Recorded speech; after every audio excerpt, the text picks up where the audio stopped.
की तरफ। तो आप सभी की तरफ से मैं करबद्ध होकर प्रधानमंत्री जी से निवेदन करती हूं कि आप हमारे मार्गदर्शन करें, अपने विचारों से हमें लाभान्वित करें। As was said by Mr. Adani, you stand as a symbol of hope and aspiration for us. And as you join us, we request you to lead us, to guide us. Ladies and gentlemen, the Honorable Prime Minister, Shri Narendra Modi ji.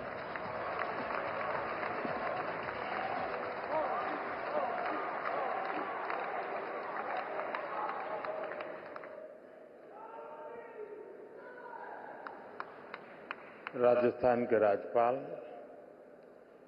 Shri Haribhau Bagde जी, यहाँ के लोकप्रिय मुख्यमंत्री श्री भजनलाल जी शर्मा, राजस्थान सरकार के मंत्रीगण, सांसदगण, विधायकगण, industry के साथी, विभिन्न एम्बेसडर्स, दूतावासों के प्रतिनिधि, अन्य महानुभाव, देवी और सज्जनों, राजस्थान की विकास यात्रा में आज एक और अहम दिन है। देश और दुनिया से बड़ी संख्या में डेलीगेट्स, इन्वेस्टर्स यहां पिंक सिटी में पधारे हैं। यहां उद्योग जगत के भी अनेक साथी मौजूद हैं। राइजिंग राजस्थान समिट में आप सभी का अभिनंदन है। मैं राजस्थान की बीजेपी सरकार को इस शानदार आयोजन के लिए बधाई दूंगा। साथियों, आज दुनिया का हर एक्सपर्ट, हर इन्वेस्टर भारत को लेकर बहुत ही उत्साहित है। रिफॉर्म, परफॉर्म, ट्रांसफॉर्म के मंत्र पर चलते हुए भारत ने जो विकास किया है वो हर क्षेत्र में नजर आता है। आजादी के बाद के 7 दशक में भारत दुनिया की 11वीं सबसे बड़ी इकोनॉमी बन पाया था। उसके सामने पिछले 10 वर्ष में भारत 10th लार्जेस्ट इकोनॉमी से 5th लार्जेस्ट इकोनॉमी बना है।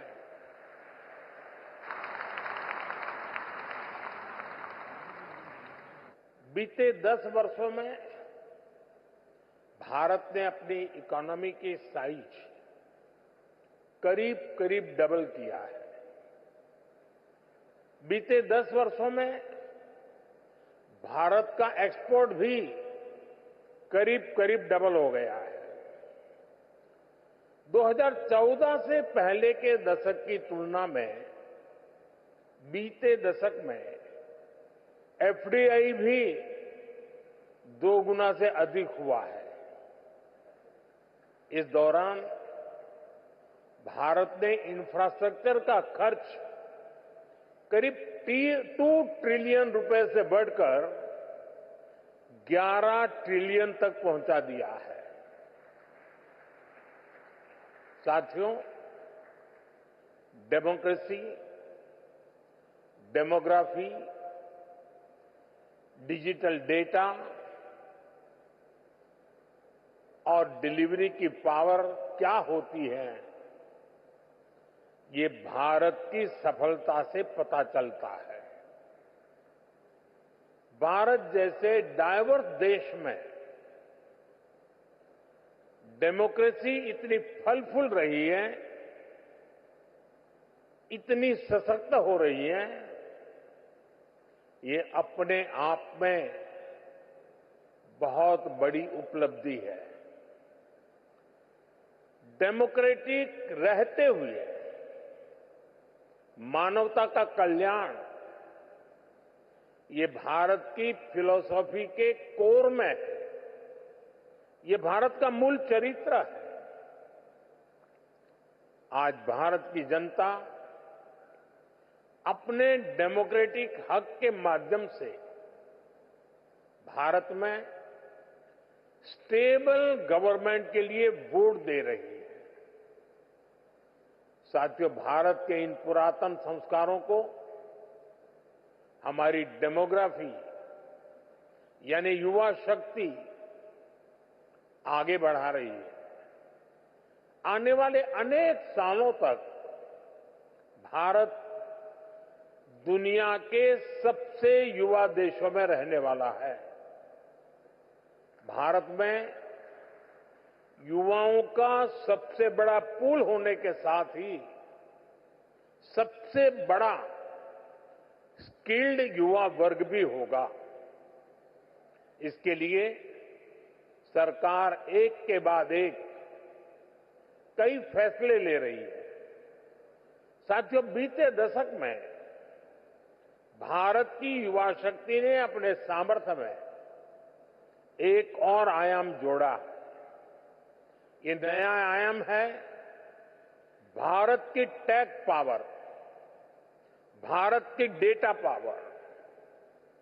आप सभी जानते हैं कि आज हर सेक्टर में टेक्नोलॉजी का, डेटा का कितना महत्व है। ये सदी टेक ड्रिवन, डेटा ड्रिवन सदी है। बीते दशक में भारत में इंटरनेट यूजर्स की संख्या करीब 4 गुना बढ़ी है। डिजिटल ट्रांजैक्शन में तो नए रिकॉर्ड बन रहे हैं। और ये तो अभी शुरुआत है। भारत दुनिया को डेमोक्रेसी, डेमोग्राफी और डेटा की असली ताकत दिखा रहा है। भारत ने दिखाया है कि कैसे डिजिटल टेक्नोलॉजी का डेमोक्रेटाइजेशन हर क्षेत्र, हर वर्ग को फायदा पहुंचा रहा है। भारत का यूपीआई, भारत का benefit transfer scheme system, GeM, government e marketplace, ONDC, open network for digital commerce, ऐसे कितने ही प्लेटफॉर्म हैं जो डिजिटल इकोसिस्टम की ताकत को दिखाते हैं। इसका बहुत बड़ा लाभ और बहुत बड़ा प्रभाव हम यहां राजस्थान में भी देखने जा रहे हैं। मेरा हमेशा से विश्वास रहा है, राज्य के विकास से देश का विकास। जब राजस्थान विकास की नई ऊंचाई पर पहुंचेगा तो देश को भी नई ऊंचाई मिलेगी। साथियों, क्षेत्रफल के हिसाब से राजस्थान भारत का सबसे बड़ा राज्य है और राजस्थान के लोगों का दिल भी उतना ही बड़ा है।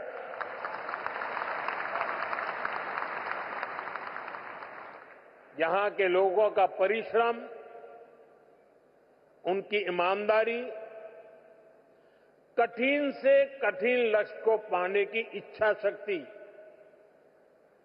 राष्ट्र प्रथम को सर्वोपरि रखने की भावना, देश के लिए कुछ भी कर गुजरने की प्रेरणा, ये आपको राजस्थान की रज रज में, कण कण में दिखाई देती है। आजादी के बाद की सरकारों की प्राथमिकता ना देश का विकास था और ना ही देश की विरासत। इसका बहुत बड़ा राजस्थान नुकसान उठा चुका है। लेकिन आज हमारी सरकार विकास भी विरासत भी इस मंत्र पर चल रही है और इसका बहुत बड़ा लाभ राजस्थान को हो रहा है। साथियों, राजस्थान राइजिंग तो है ही, रिलायबल भी है।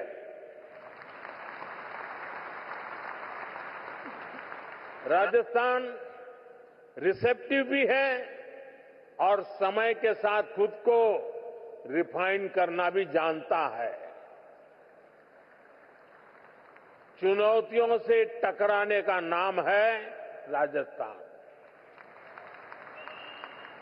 नए अवसरों को बनाने का नाम है राजस्थान। राजस्थान के इस आर फैक्टर में अब एक और पहलू जुड़ चुका है।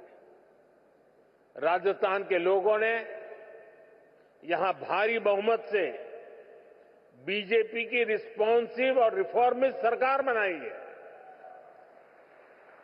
बहुत ही कम समय में यहां भजनलाल जी और उनकी पूरी टीम ने शानदार काम करके दिखाया है। कुछ ही दिन में राज्य सरकार अपने 1 साल भी पूरे करने जा रहा है। भजनलाल जी जिस कुशलता और प्रतिबद्धता के साथ राजस्थान के तेज विकास में जुटे हैं, वो प्रशंसनीय है। गरीब कल्याण हो, किसान कल्याण हो, युवाओं के लिए नए अवसरों का निर्माण हो, सड़क, बिजली, पानी के काम हो, राजस्थान में हर प्रकार के विकास, उससे जुड़े हुए सारे कार्य तेजी से हो रहे हैं। क्राइम और करप्शन को कंट्रोल करने में जो तत्परता यहां सरकार दिखा रही है, उसे नागरिकों और निवेशकों में नया उत्साह आया है। साथियों, राजस्थान के राइज को और ज्यादा फील करने के लिए राजस्थान के रियल पोटेंशियल को रियलाइज करना बहुत जरूरी है। राजस्थान के पास नेचुरल रिसोर्सेज का भंडार है। राजस्थान के पास आधुनिक कनेक्टिविटी का नेटवर्क है। एक समृद्ध विरासत है, एक बहुत बड़ा लैंडमास है और बहुत ही समर्थ युवा शक्ति भी है। यानी रोड से लेकर रेलवे तक, हॉस्पिटैलिटी से हैंडीक्राफ्ट तक, फार्म से लेकर फोर्ट तक राजस्थान के पास बहुत कुछ है। राजस्थान का ये सामर्थ्य राज्य को इन्वेस्टमेंट के लिए बहुत ही एट्रैक्टिव डेस्टिनेशन बनाता है। राजस्थान की एक और विशेषता है, राजस्थान में सीखने का गुण है, अपना सामर्थ्य बढ़ाने का गुण है और इसलिए तो अब यहां रेतीले धोरों में भी पेड़ फलों से लद रहे हैं। जैतून और जैट्रोपा की खेती का काम बढ़ रहा है। जयपुर की ब्लू पॉटरी, प्रतापगढ़ की थेवा ज्वेलरी और भीलवाड़ा का टेक्सटाइल इनोवेशन, इनकी अलग ही शान है। मकराना के मार्बल और कोटा डोरिया की पूरी दुनिया में पहचान है। नागौर के पान मेथी की खुशबू भी निराली है और आज की बीजेपी सरकार हर जिले के सामर्थ्य को पहचानते हुए काम कर रही है। साथियों, आप भी जानते हैं, भारत के खनिज भंडार का बहुत बड़ा हिस्सा राजस्थान में है। यहां zinc, lead, copper, marble, limestone, granite, potash जैसे अनेक मिनरल्स के भंडार है। ये आत्मनिर्भर भारत की मजबूत नींव है। राजस्थान भारत की एनर्जी सिक्योरिटी में बहुत बड़ा कंट्रीब्यूटर है। भारत ने इस दशक के अंत तक 500 गीगावाट रिन्यूएबल एनर्जी कैपेसिटी बनाने का टारगेट रखा है। इसमें भी राजस्थान बहुत बड़ी भूमिका निभा रहा है। भारत के सबसे बड़े सोलर पार्क में से अनेक पार्क यहां पर बन रहे हैं। साथियों, राजस्थान, दिल्ली और मुंबई जैसे इकोनॉमी के दो बड़े सेंटर्स को जोड़ता है। राजस्थान महाराष्ट्र और गुजरात के पोर्ट्स को नॉर्दर्न इंडिया से जोड़ता है।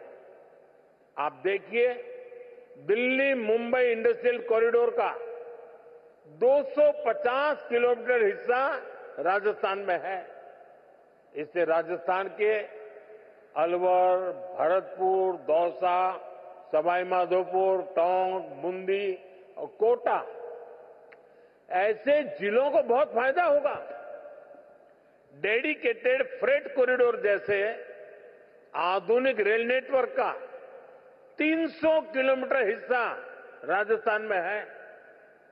ये कॉरिडोर जयपुर, अजमेर, सीकर, नागौर और अलवर जिलों से होकर गुजरता है। कनेक्टिविटी के इतने बड़े प्रोजेक्ट्स का सेंटर होने के कारण राजस्थान निवेश के लिए बेहतरीन डेस्टिनेशन है। खासतौर पर ड्राई पोर्ट्स और लॉजिस्टिक्स सेक्टर के लिए तो यहां अपार संभावनाएं हैं। हम यहां मल्टी मॉडल लॉजिस्टिक्स पार्क का विकास कर रहे हैं। यहां लगभग 2 दर्जन सेक्टर स्पेसिफिक इंडस्ट्रियल पार्क बनाए जा रहे हैं। 2 एयर कार्गो कॉम्प्लेक्स का निर्माण भी हुआ है। इससे राजस्थान में इंडस्ट्री लगाना आसान होगा, इंडस्ट्रियल कनेक्टिविटी और बेहतर होगी। साथियों, भारत के समृद्ध फ्यूचर में हम टूरिज्म का बहुत बड़ा पोटेंशियल देख रहे हैं।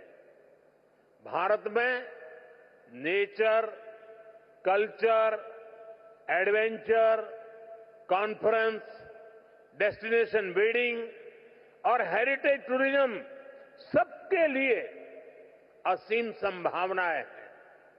राजस्थान भारत के टूरिज्म मैप का प्रमुख केंद्र है। यहां इतिहास भी है, धरोहरें भी हैं, विशाल मरुभूमि और सुंदर जिले भी हैं। यहां के गीत, संगीत, खान पान, उसके लिए तो जितना कहे उतना कम है। टूर, ट्रैवल और हॉस्पिटैलिटी सेक्टर को जो चाहिए वो सब राजस्थान में है। राजस्थान दुनिया के उन चुनिंदा स्थानों में से एक है जहां लोग शादी ब्याह, जीवन के पलों को यादगार बनाने के लिए राजस्थान आना चाहते हैं। राजस्थान में वाइल्ड लाइफ टूरिज्म का भी बहुत अधिक स्कोप है। रणथंभौर हो, सरिस्का हो, मुकुंदरा हिल्स हो, केवलादेव हो, ऐसे अनेक स्थान हैं जो वाइल्ड लाइफ को पसंद करने वालों के लिए स्वर्ग है। मुझे खुशी है कि राजस्थान सरकार का अपने टूरिस्ट डेस्टिनेशंस, हेरिटेज सेंटर्स को बेहतर कनेक्टिविटी से जोड़ रही है। भारत सरकार ने लगभग अलग अलग थीम सर्किट से जुड़ी योजनाएं भी शुरू की है। 2014 से 2014 के बीच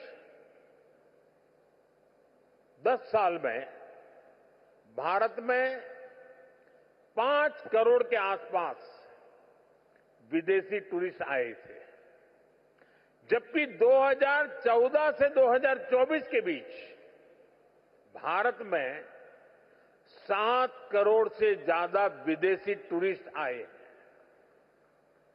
और आप ध्यान दीजिए, इन 10 वर्षों में पूरी दुनिया के 3-4 साल तो कोरोना से लड़ने में निकल गए थे।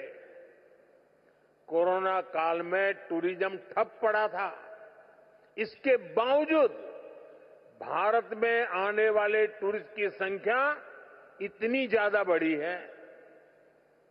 भारत ने अनेक देशों के टूरिस्ट को ई वीजा की जो सुविधा दी है, उससे विदेशी मेहमानों को बहुत मदद मिल रही है।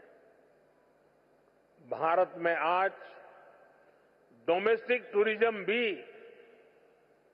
नए रिकॉर्ड बना रहा है।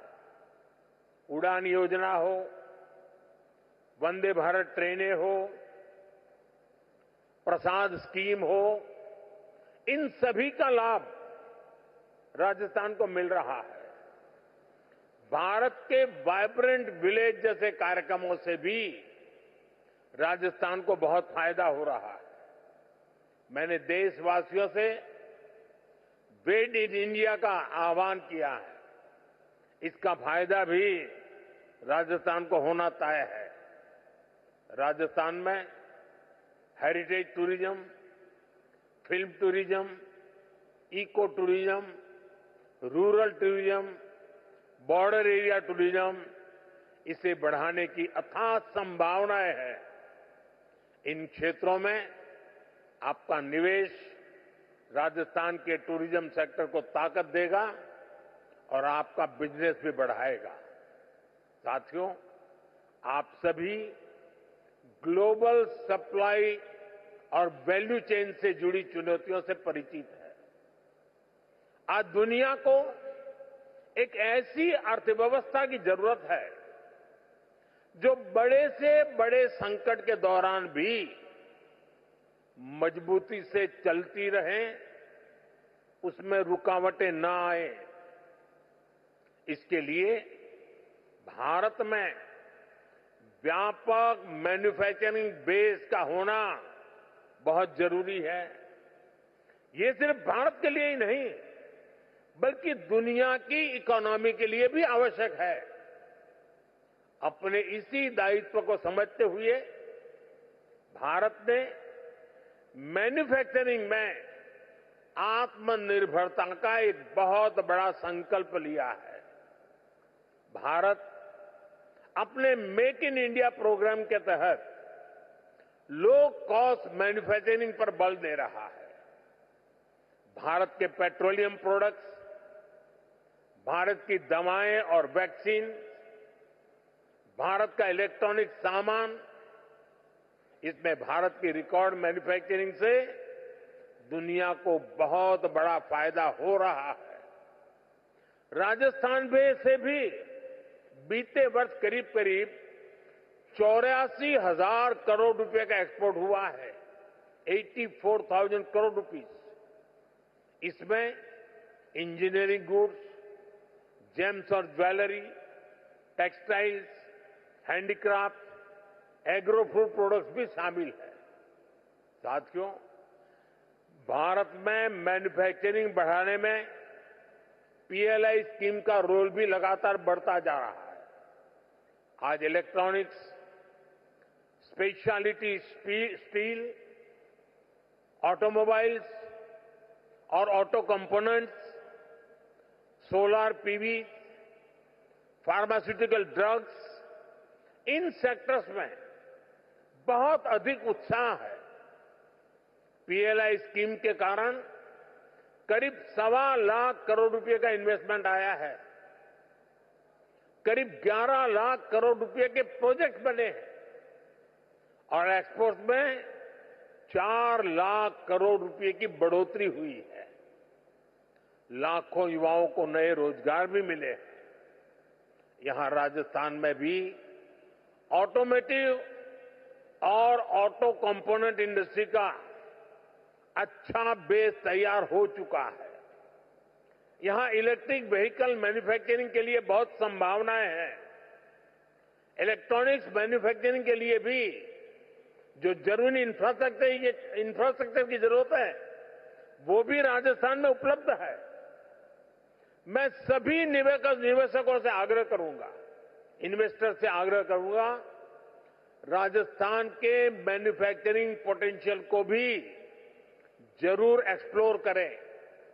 साथियों, राइजिंग राजस्थान की बहुत बड़ी ताकत है एमएसएमईज।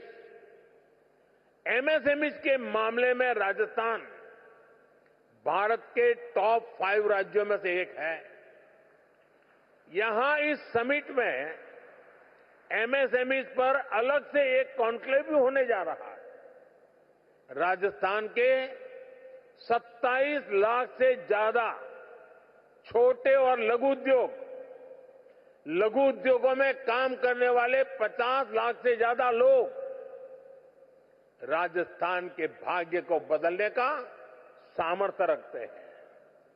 मुझे खुशी है कि राजस्थान में नई सरकार बनते ही कुछ ही समय में नई एमएसएमई पॉलिसी लेकर आ गई। भारत सरकार भी अपनी नीतियों और निर्णयों से एमएसएमई को लगातार मजबूत कर रही है। भारत के एमएसएमई सिर्फ भारत ही नहीं, बल्कि ग्लोबल सप्लाई और वैल्यू चेन को सशक्त करने में बड़ी भूमिका निभा रहे हैं। हमने कोरोना के दौरान देखा, जब दुनिया में फार्मा से जुड़ी सप्लाई चेन क्राइसिस में आ गई, तो भारत के फार्मा सेक्टर ने दुनिया की मदद की। ये इसलिए संभव हुआ क्योंकि भारत का फार्मा सेक्टर बहुत मजबूत है। ऐसे ही हमें भारत को बाकी प्रोडक्ट्स की मैन्युफैक्चरिंग का बहुत स्ट्रांग बेस बनाना है और इसमें हमारे एमएसएमईज का बड़ा रोल होने जा रहा है। साथियों, हमारी सरकार ने एमएसएमईज की परिभाषा बदली है ताकि उन्हें ग्रोथ के और अधिक अवसर मिल सके। केंद्र सरकार ने करीब 5 करोड़ एमएसएमईज को फॉर्मल इकोनॉमी से जोड़ा है। इससे इन उद्योगों के लिए एक्सेस टू क्रेडिट आसान हुआ है। हमने एक क्रेडिट गारंटी लिंक्स स्कीम भी चलाई है। इसके तहत छोटे उद्योगों को करीब 7 लाख करोड़ रुपए की मदद दी गई है। बीते दशक में एमएसएमईज के लिए क्रेडिट फ्लो 2 गुना से अधिक बढ़ चुका है। साल 2014 में जहां ये करीब 10 लाख करोड़ रुपए होता था, आज ये 22 लाख करोड़ रुपए से ऊपर जा चुका है। इसका राजस्थान भी बहुत बड़ा लाभार्थी रहा है। एमएसएमईज की ये बढ़ती ताकत राजस्थान के विकास को एक नई ऊंचाई पर ले जाएगी। साथियों, हम आत्मनिर्भर भारत के नए सफर पर चल चुके हैं। आत्मनिर्भर भारत का अभियान, ये विजन ग्लोबल है और उसका इंपैक्ट भी ग्लोबल है। सरकार के स्तर पर हम whole of the government approach के साथ आगे बढ़ रहे हैं।